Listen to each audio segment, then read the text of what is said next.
Breaking news, a major blow to Trump's crackdown on American cities. A judge just blocking Trump's deployment of National Guard troops to Chicago for at least 2 weeks, warning that it will only, quote, add fuel to the fire. The judge also calling the use of chemical agents against protesters, quote, arbitrary and indiscriminate. And in just a moment, I'm going to be speaking with the Chicago pastor who was shot in the head with pepper balls while praying in front of that ICE facility outside Chicago. We told you about him last night. Today, he was granted a restraining order by a judge against the federal government over its use of force against protesters.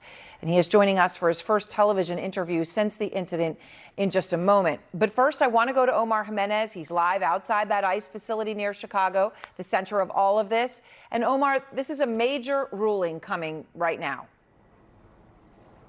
It's a major ruling and a major moment that a lot of people had been waiting on here. The judge granting this temporary restraining order blocking President Trump's deployment of National Guard troops in Illinois on the same day that we got our first glimpses of Texas National Guard troops just behind me here in Broadview outside Chicago. Now, I want to take you through a little bit of what the judge considered here as part of her oral ruling, which she described as a high-level summary today. One of the things she talked about was describing what rebellion was. She described it as deliberate, organized resistance openly opposing the government as a whole. And she said, I have seen no credible evidence that there has been rebellion in the state of Illinois. And that's critical because, again, the government had been arguing that the protests that we have seen threatened this state of rebellion. She also talked about the protests that we've seen here, that there were at one point 200 protesters, but 100 state and local law enforcement were on scene and were able to maintain control. Ultimately, it seems, she said this came down to the court having to make a, quote, credibility determination, and she called the assessments made by DHS as unreliable. As you can imagine, Governor J.B. Pritzker very happy with this decision, saying Donald Trump is not a king and his administration is not of the law. He had been pushing in that regard for a while and, of course, helped lead this lawsuit that began this court process. And I just got reaction in from Mayor Brandon Johnson of the city of Chicago. It said Judge Perry echoed many of the points we have made repeatedly. Trump's deployment is illegal, unconstitutional, dangerous, and unnecessary. We will see what appeal efforts may come up as well, but obviously a very big moment and day here in the Chicago area today, Aaron. Absolutely. And Omar, thank you very much. Outside that facility, just outside Chicago in Broadview, Illinois, that's been at the center of this.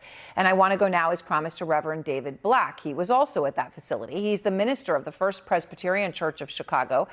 And I know, Pastor, this is your first television interview since the moment that we're showing here where you were shot 7 times with pepper balls by ICE agents while praying outside that Broadview ICE facility where Omar is standing tonight.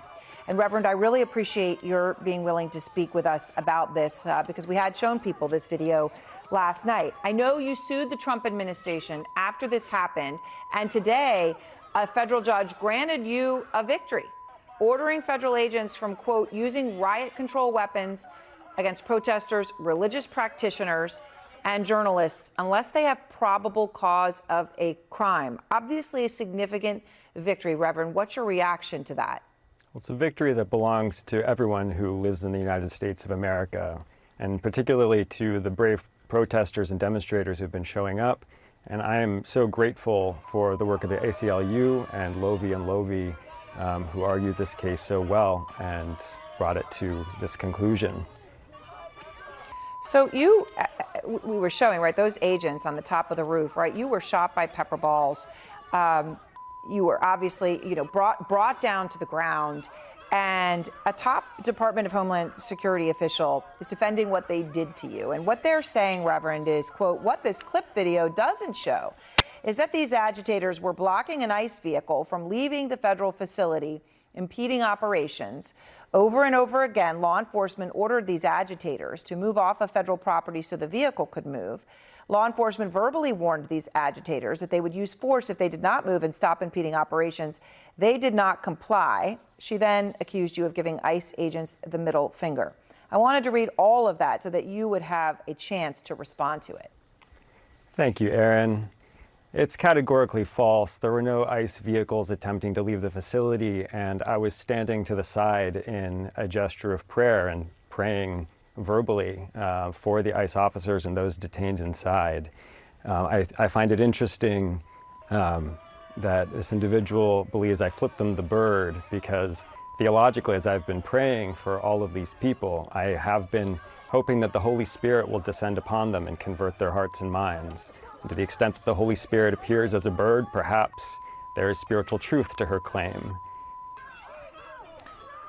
Which I understand what you're saying. Okay, so you're saying that what they are alleging there is not true. I want to show another moment, Reverend, where a large group of ICE agents are walking towards you.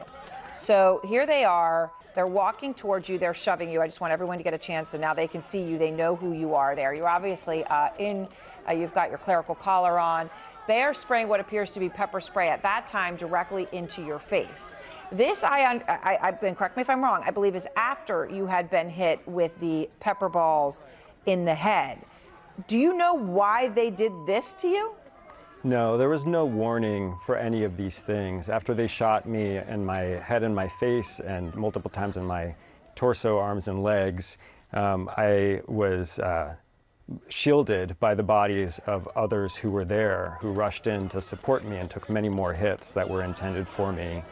I was then guided away to a place where street medics helped to wash out my eyes and try to keep me safe, but I was completely disabled at that point. And within 2 minutes, quite a number of ICE officers, maybe 15, maybe 20, rushed out of the gate and began to shove us down. And I was already disabled on the ground, but attempted to get away. And they continued to shove us in a kettling maneuver towards a place where we would not be able to escape as they brandished their weapons. And you can see in that video, ICE officers shoving protesters who were standing and speaking and chanting and singing peacefully and praying peacefully, shoving us down and then dispensing a huge amount of chemical weapons onto us. I was drenched from the crown of my head to the socks in my shoes.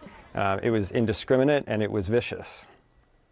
I know you said that they were laughing. There were some of the agents laughing after this happened. Can you tell me more about that, what they did, and at that moment, what you thought?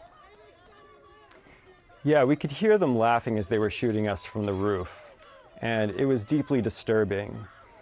We've gotten to witness a few things about these ICE agents operating in Broadview, and really what it has shown us is how disorganized they are and how poorly supervised and trained they are. We've also heard ICE agents talking to each other, one of whom said, man, I don't even remember why I'm here anymore. And the other said, I don't know either.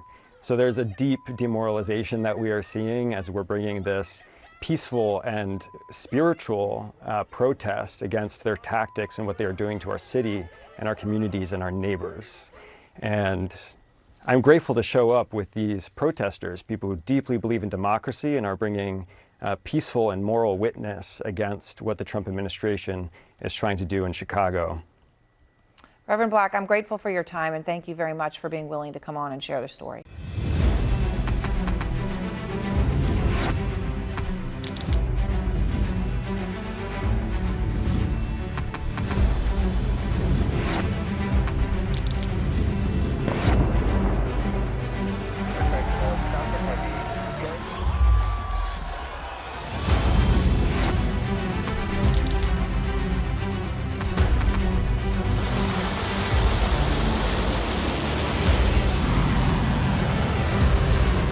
Been fighting so long and so hard that they don't know what the they're doing.